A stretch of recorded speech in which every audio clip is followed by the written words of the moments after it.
Good morning, everyone. Come on in and grab a seat and we'll get started.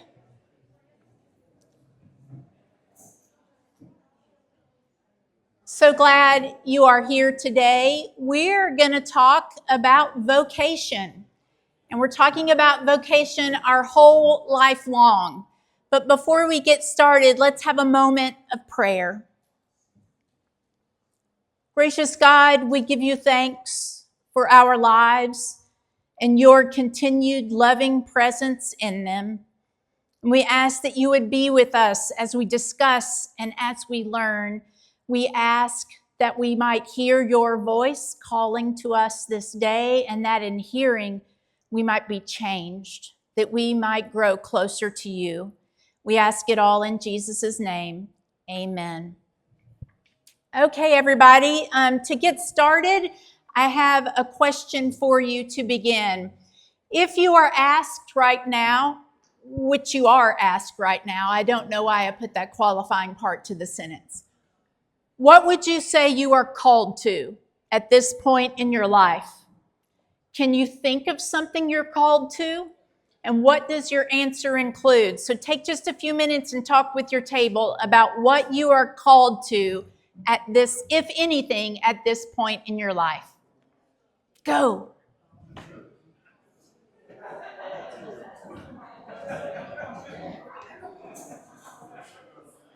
And we've got lots of seats up front. You don't have to be the Presbyterian on the back row. You can come to a table up front.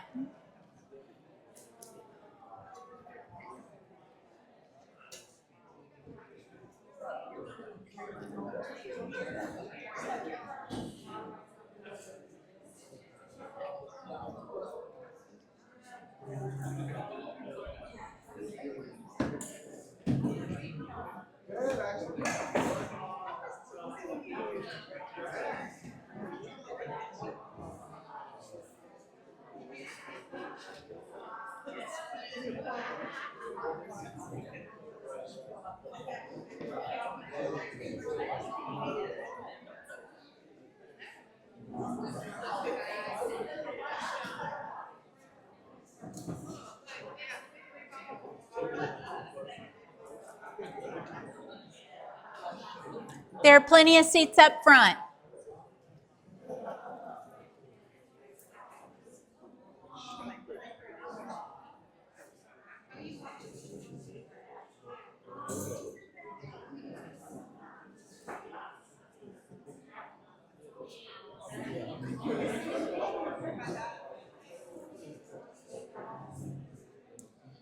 Okay, everybody, if I could have your attention, I think I've lost the thread because I know my husband's talking about hockey.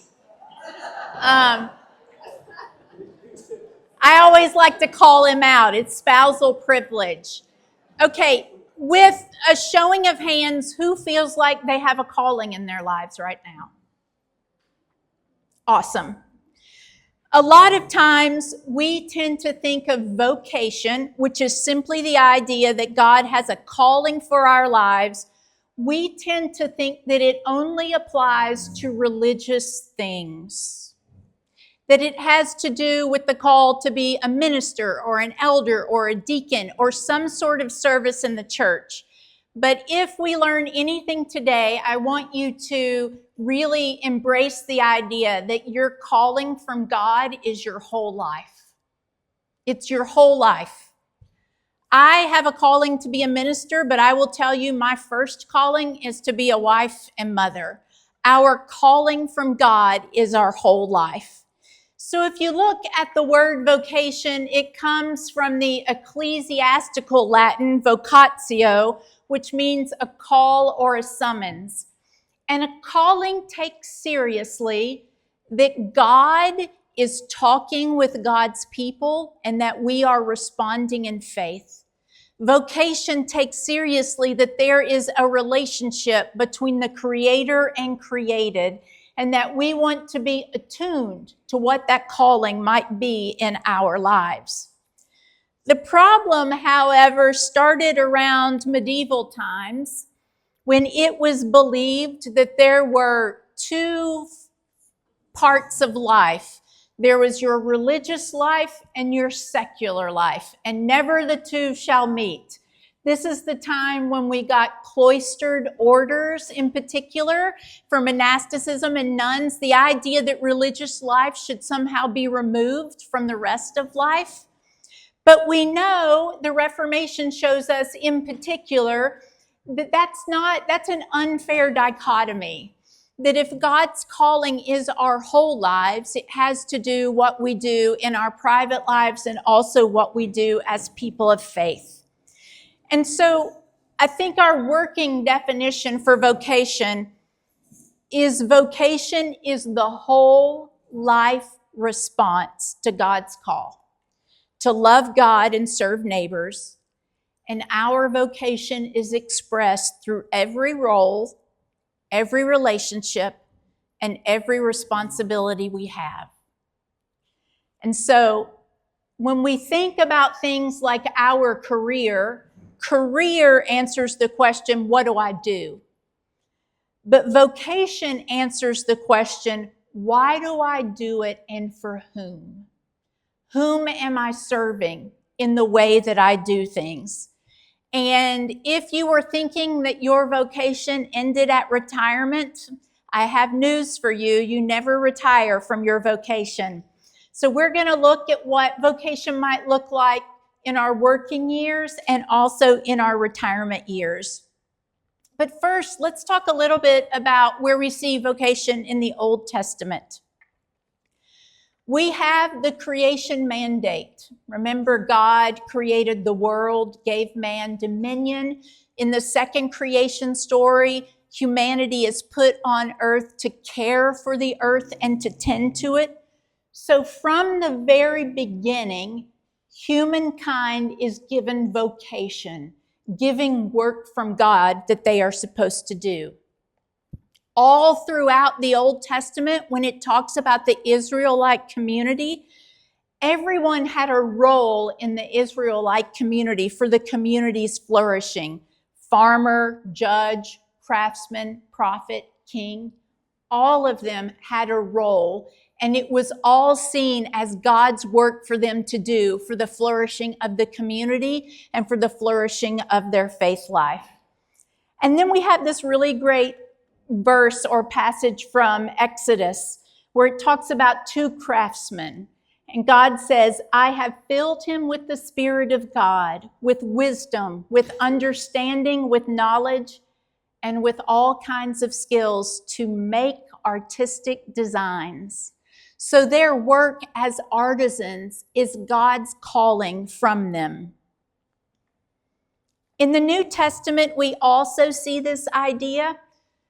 Paul tells us every believer is gifted for the common good. I think this was our sermon a few weeks ago. But it is the idea that everyone is given some sort of gift for the community, for the flourishing of the common good. And then Paul's theology of even ordinary work is whatever you do, work at it with all your heart, as if you were working for the Lord. My mom used to tell me that you should make your bed as an offering to God, and that seemed like the worst example of giving an offering to God. I don't know where she wasn't a religious person. She went to Catholic schools. It's the only religious thing I can ever remember her saying to me, and it obviously stuck. In Mark, in particular, the call to love your neighbor is enacted in our daily roles. We love our neighbor as a shopkeeper. We love our neighbor in the roles that we have, in the work that we do, in how we move in the world. Really, vocation is about how you answer God's calling, about how you move in the world. And then the New Testament is very clear that while we have all these different ways of working out vocation, one is never more important than the other. I know you're all familiar with Paul's metaphor of the body, that we need the ears, the eyes, the heart, all of the things, and none is more important than another. And then we see this from Ephesians, for we are God's handiwork, created in Christ Jesus to do good works, which God prepared for us in advance to do. The New Testament takes seriously that God is in relationship and conversation with us, calling us about how we should be in the world. There was a real reformation about vocation. There was a real breakthrough in vocation in the Reformation. And basically, Luther said all those medieval ideas we have about secular and religious, those don't make any sense. Luther has said that both the milkmaid and the monk both serve God. Both of them do. And so no longer, again, is one more important than another, one more holy than another. And God is present and active through ordinary human work. And Luther also wrote about the idea that your neighbor receives God's care through your hands. That for your neighbor to experience God's love, it comes through you. Therefore, how we act with our neighbors is God's calling in our lives. Luther has said, God himself will milk the cows through whom he calls for that vocation. Calvin also took the idea, and Calvin had this idea that each person had a station in life, that each person was to work out their calling and how they lived with their family and their community. But even their work, their station in life was God ordained, that God would call them to whatever that work is for whatever the period of time is. And he was really guarding against the idea that we should be ruthlessly ambitious or so passively resigned from our calling that we don't do anything, but that we should all consider our station as our offering to God. We see this in our confessions, particularly the Westminster Rite, who begins with purpose. Our purpose is to glorify God and enjoy him forever. And we have to figure out how to live into that. So a person can carry multiple vocations at the same time. Your primary vocation is to be a child of God, bearing witness to the gospel.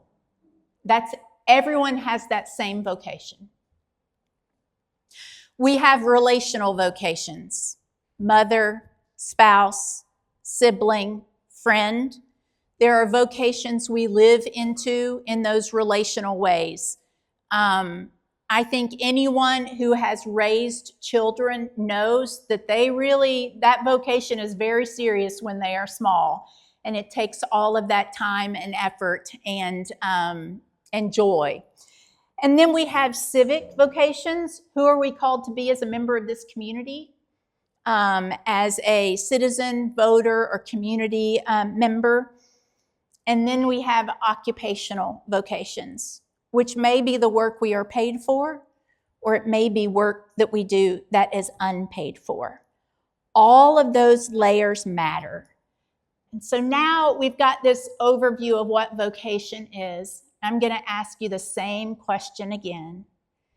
Can you identify your vocation, what it might be at this time in your life? Is expanding the definition, is that new for you? The idea that you might have a vocation as a neighbor or as a spouse. We're kind of widening it out. Anybody have any questions or thoughts on that? I tend to get up here and start talking, and she just does not stop. So I'm trying to be a little... Okay. So we're going to talk about vocation in our working years. And there is a danger, I think, in conflating our work life as our only vocation. Work is a gift. It is a way of participating and moving in the world. But like we talked about in the very first class, when your work becomes your identity, it begins to collapse because it is no longer about serving God in the world. It is about what you need. So when we conflate our vocation or our work life with who we are, that's not the most healthy thing to do. Do you know who's the worst at doing this? Ministers.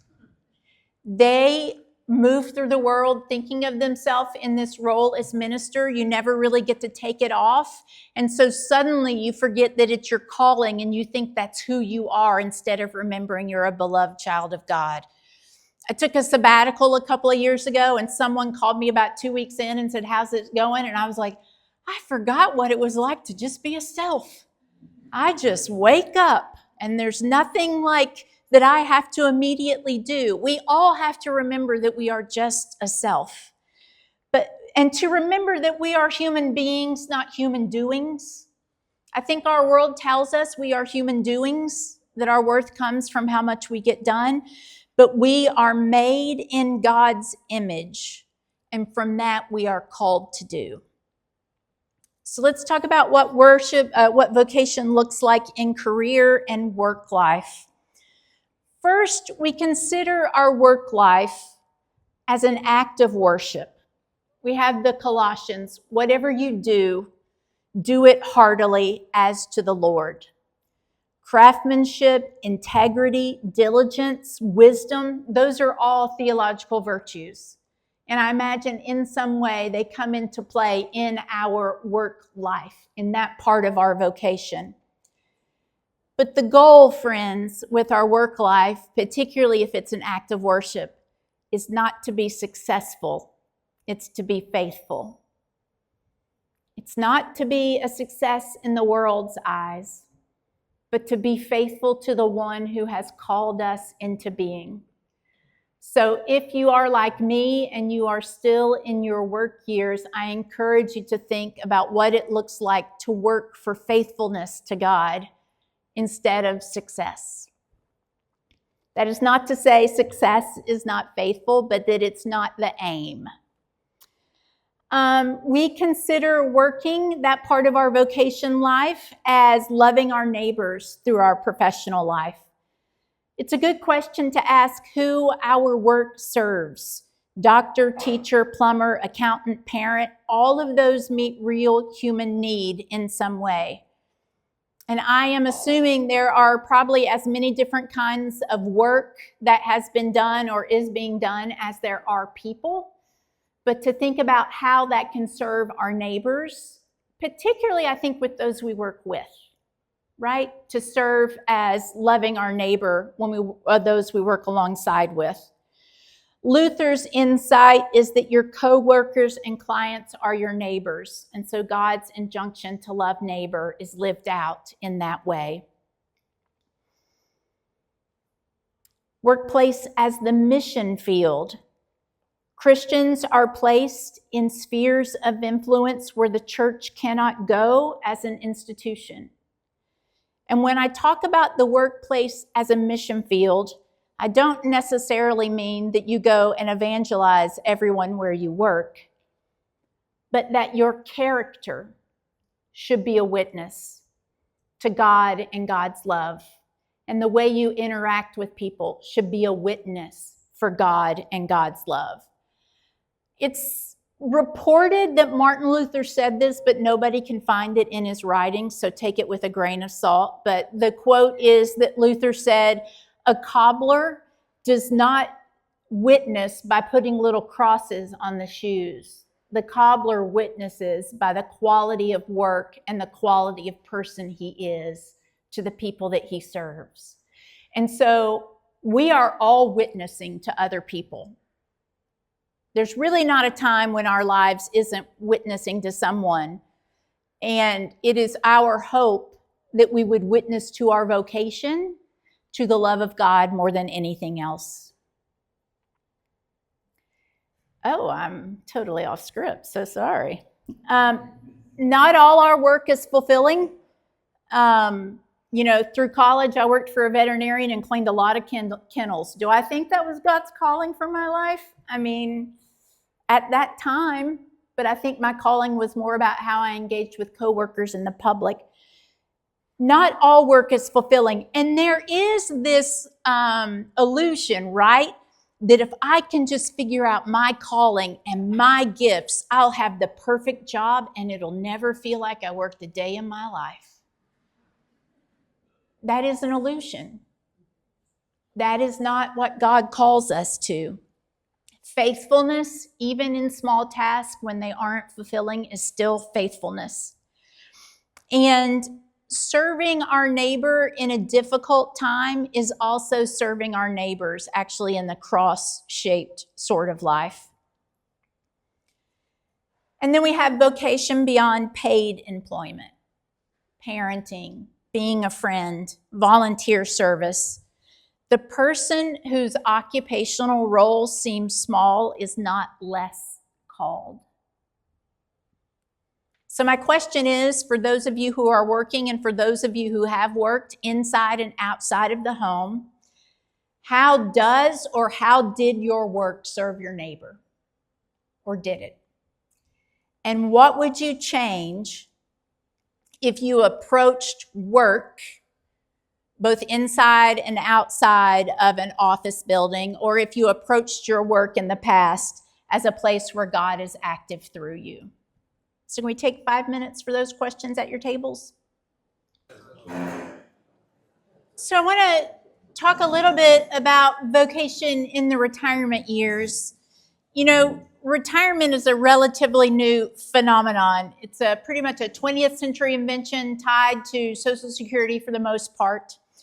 And the cultural script we have, right, is work hard, raise your family, then you retire and you have time for leisure time.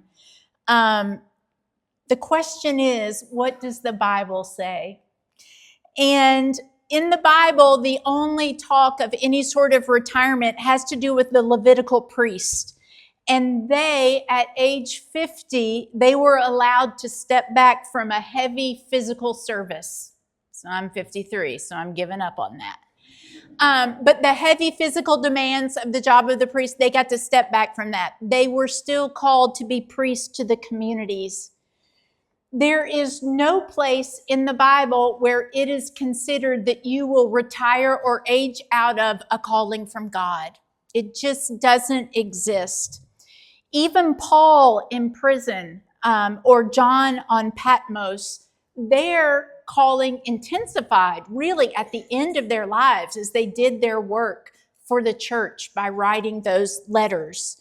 And so, you know, Isaiah reminds us that God has made us and will carry us even in our old age, that God has not forgotten us. And so I'd like us to think of retirement not as vocational termination, but transition, that it's going to transition. Just as we all have seasons in life, retirement is one of those seasons. And the question is, what can vocation look like for us during that time? I think the first thing it looks like is that folks who are older have a real wisdom and a ministry of presence that those of us on the younger end of things really need. We need mentors. We need people who have worked and know how to handle those kind of interactions or problems that we encounter. We need people who have raised their kids and lived to tell about it. We need those people who can assure us we're going to be okay, that they will live through college and turn out to be halfway decent people. So I do think that we need to remember that we are a community that values elders, that they have something to offer that those of us on the younger end of the spectrum do not have yet, and that is wisdom. And so part of what you can do in your retirement years or your older years is think about who you can share that wisdom with, who you can mentor or take under your wing. We also see a lot in retirement years renewed engagement in service. I mean, volunteer positions are held almost exclusively by those who are in retirement, and we, the church, are very grateful, as are all those other organizations that depend on that. And I will say one of the things I love about this church is that when it comes to caring for people who are either in their homes and not able to get out, or if they're in the hospital, the pastors do that, but you guys do that way more than Lori and I ever do. You care for one another and look for the people who can't be here, and that's a really beautiful thing to see. I also think that our retirement years is a time to enter into a vocation of prayer. You now have the time to pray for the world, to pray for your church, to pray for those around us. I had this really lovely woman at my last church, Janelle Bates, who couldn't get to church, but she prayed every day for me and would let me know, and that makes a difference. So I really want to encourage you to think of expanding your prayer life during this time of life. Then we have the Ernie prospect, which is grandparenting as spiritual formation. One of the most overlooked, least talked about is the role that grandparents have in their kids' lives. I mean, my grandparents introduced me to the faith. They sowed all of those seeds. But I think being present in the lives of children and grandchildren, whether they are yours or not, right? Neighborhood kids, that sort of thing, that there is a lot to offer there in terms of showing God's love to other people. We see a lot of creativity come out of the later years. Think of things like writing, music, craftsmanship. Those are all things of beauty that contribute to the common good of the world, and that may be part of your calling. And I think the next one is a little harder. We will all go through a time of declining capacity when we need people to help us. What is it Jesus says to Peter? That when you were young, you tied your belt around your waist and went where you wanted, but the day will come when you are older and you will stretch out your arms for someone else to tie the belt around your waist. I think there is vocation in being able to accept help in our declining years. That sometimes our calling from God is to accept help gracefully and to be in relationship with those who are helping us in a really beautiful and caretaking sort of way. And here's the thing, we are all a people who like to pull ourselves up by our bootstraps. I mean, our culture has ingrained that in us. But when you let someone help you, you are doing what our Jewish brothers and sisters call a mitzvah. You are doing something good for that person. When you let someone help you, you are doing something good for that person. You are forming them and the people that they are. And so I think even in our declining capacity, we have to think about how we can accept help and accept it well. Let's take just a few minutes. For those of you who have kind of stepped away from your working life, has your sense of identity shifted? What was that like? What gifts or capacities do you have more time for now? And do you have someone in your life who modeled what vocation could be? That person for me is my grandfather, who every day in his retired life had things that he did that served the community and served others. And so the question is, do you have someone who modeled that for you? And what does it look like? Let's take just a couple of minutes on those. All right, my friends.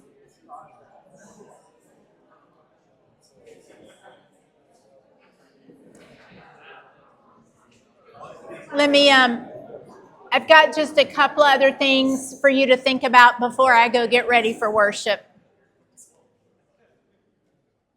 If you are thinking to yourself that you would like to discern what your vocation might be in a particular sphere of your life, 3 questions to ask are: first, where is the need Frederick Buechner says, the place God calls you is to the place where your deep gladness and the world's hunger meet.